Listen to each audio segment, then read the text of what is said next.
Le directeur des cultes a rencontré mardi les points focaux chargés du suivi du respect des mesures barrières anti-Covid-19 dans les lieux de culte de la région maritime. Il a été question pour le lieutenant-colonel Bedjani Belay de faire le point de la situation avec ses interlocuteurs. À l'issue, ces points focaux ont été engagés à redoubler des ardeurs afin d'éviter une propagation de la Covid-19 dans les lieux de culte. La rencontre a permis aux participants de faire le point à travers des échanges et orientations sur les actions futures. Les autorités comptent améliorer les stratégies visant à freiner la propagation de la pandémie.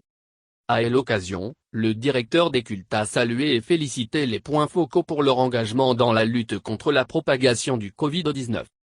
Regardez l'administration des cultes.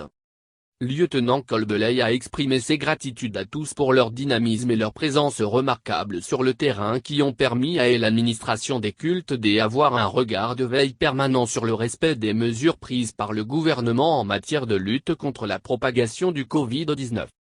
Je me réjouis des résultats positifs enregistrés grâce aux différentes actions menées ayant contribué à réduire le risque des dérapages dans les lieux de culte, a-t-il déclaré.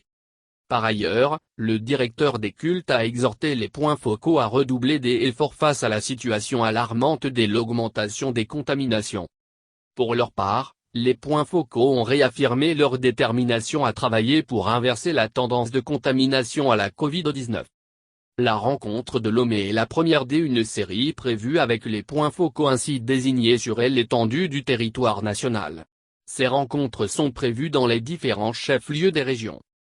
Les points focaux, précisons-le, ont été désignés dans toutes les communes du pays pour assurer le suivi du respect des mesures barrières dans les lieux de culte au Togo, conformément aux instructions du gouvernement. Notons que le Togo compte à ce jour plus de 2540 cas actifs et plus de 170 décès.